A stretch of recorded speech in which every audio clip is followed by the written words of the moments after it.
And that's why I want to start today with an interview. I've got Henry Rodgers standing by. I know he's been talking to everybody in Congress about this. He's the chief national correspondent for the Daily Caller, just off the phone with more people. Henry, what are you hearing, sir?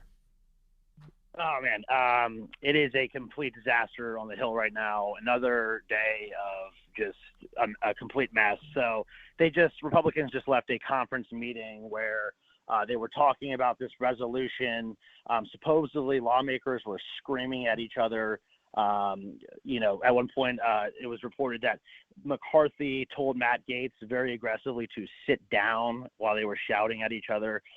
So things aren't looking too good. But actually, which I found interesting out of all of this is that despite David Joyce's, resolution to empower Patrick McHenry, the Speaker pro temp, it looks like everyone in House leadership, Republican House leadership, is kind of sticking with Jordan. You have Scalise, you have Stefanik, you have McCarthy, you have others coming out saying we're not in support of this resolution, and we're gonna continue to back Jim Jordan on the House floor. So right now, it doesn't really seem like the House Republicans have a leader. Yeah. It's kind of just a group of leadership that is getting together and they're kind of actually holding the line behind Jordan. It sounds like now it's not everybody who's doing that. Of course, you have deflections, other people who are ready to move on to McHenry or moderate people. But the general consensus seems to be still behind Jordan. So yes. We'll see what happens there. So yesterday in the second round of votes, he lost 22 Republicans, and he can't stand to lose more than 4. He's got to have a very few defections in order to become Speaker of the House. And you and I spoke yesterday on this subject, and one of the things we talked about was this idea that is it possible that the reason these 22 are not supporting Jordan right now is because they're angry at Matt Gaetz, not Jordan himself, but instead Matt Gaetz for having unseated Kevin McCarthy in the first place. I know you've done some more reporting in the last day on this subject. What did you learn? Yeah, so I think that was a great idea and topic that was brought up, and it made me want to reach out to some lawmakers, and I did, and a lot of them were open. I think I talked to at least 7 or 8 lawmakers about it who completely, said that they do believe that these 22 holdouts are voting the way they are voting against Jordan because of Gaetz, and they think it's going to be a victory for him. You have people like Nancy Mace who told me just today, and again, let's remember for the audience here that Nancy Mace was kind of a surprise no vote. She came out against McCarthy, and that was kind of a surprise to a lot of people.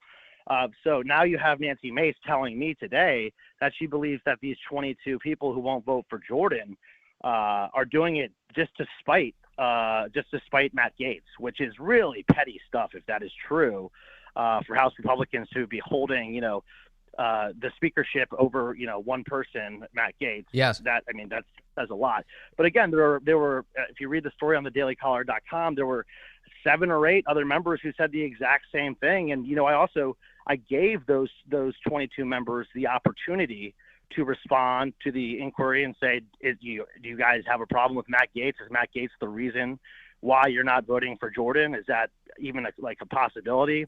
And, only 5 of those 22 offices responded to my inquiry, and they were given ample time and a deadline. So I think that kind of tells you where those people are at. Yeah, only 5 responding, and they sent previous statements, and they also denied that their vote against Jordan had something to do with Gaetz. But as you point out, a number of the members who are behind closed doors hearing all of these arguments saying that it is everything to do with Matt Gaetz. Congressman Andy Biggs telling you, I've been told by a good number of people that their objection isn't personal to Jim. It is that voting in Jordan is perceived to be rewarding Matt Gaetz and the rest of the 8. Nancy Mace saying to you that she believes Republican members who, quote, oppose Jim Jordan are doing it, quote, purely to spite Matt Gaetz.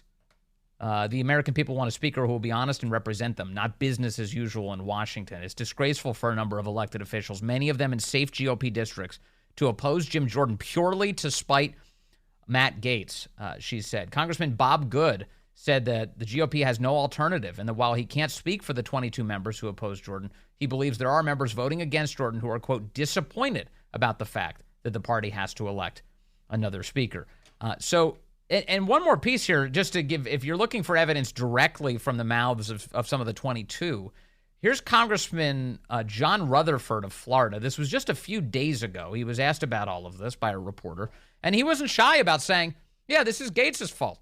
The fact that McCarthy was voted out is enough for me to decide I'm not supporting Jim Jordan here. Listen to this. You are on Jim Jordan right now.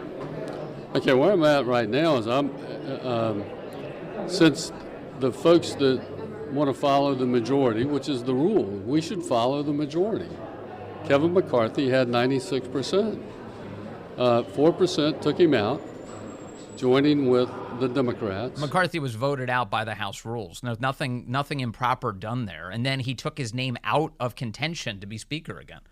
Now we're in conference where the Democrats don't get the vote, and I'm back with Kevin McCarthy. Since he, out of all of the folks that have thrown their hat in the ring, he is head and shoulders above the rest in the majority that he's able to put together. It was 96%.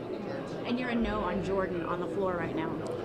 I'm a no on allowing Matt Gaetz in the other 7 to win by putting their individual in as Speaker. Hello, anybody listening to this? There's a lot of nudniks in right-wing media right now who have no idea what they're talking about on this subject. You have these people who are sitting here going, the only reason I'm voting against this guy is because of Matt Gaetz. That's it. It's all about Gaetz. It's all this petty grievance. And you can explore his rationale. You can say it was a petty grievance. You can say whatever you want about that situation. But the reality is he negotiated his way in the first place. McCarthy only got the speakership by the grace of some of these people who voted against him in the end. And when he didn't live up to their expectations and keep his promises, they voted him out using the powers that he put in place as a condition of his ability to become Speaker. That's just true. Now, you can hate the outcome of all this all you want. But the reality here is now is you can't point your finger at Matt Gaetz and go, that guy's a clown, and then set up a circus tent. You can't do that because that's what's happening right now. You got 22 Republicans who are saying, no, I'm not doing this because I don't want – this is what they really don't want. They don't want conservatives across the country to walk away and go, hey, Matt Gaetz actually got me something good. To look back on this and say, man, this was kind of a win in the end, even if you disagree with Gaetz doing it in the first place. If you look back at it and go, well, that was a gamble, but it paid off. If you say that, they will be furious because their petty grievance is more important than getting the House back on track. No, I think you summed it up perfectly, Vince. And I think that John Rutherford in that statement and in that audio that you just played, if I were to listen to that again, it sounds like he doesn't give a damn about his own constituents, and he cares more about some petty fight on the Hill with one man. When the rules are the rules, the votes are the votes. What happened. I think it's your damn job to elect a Speaker of the House. Yeah, of course, totally. So. I think that the outlines of this are becoming more and more clear by the minute. At the moment, though, what comes next is totally unclear, which is, are they going to remember, McCarthy went 15 rounds before he became Speaker. At the moment, it seems like we're headed towards another round of votes on whether or not Jim Jordan becomes Speaker. Is that where we are at the moment, Henry?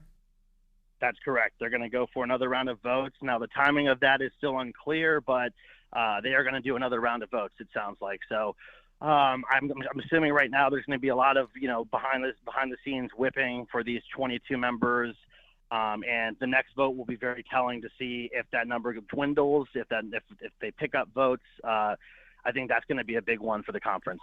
Yeah, it's coming at a critical time. I mean, you've got there's this effort afoot right now by Joe Biden and Mitch McConnell, and I'm going to talk about this more coming up the next half hour. Joe Biden and Mitch McConnell to try and ram through all sorts of funding priorities on the back of Israel's tragedy, to take advantage of Israel to fund all of their pet projects right now. And there is at the moment, no Speaker of the House to issue any unified statement back against that.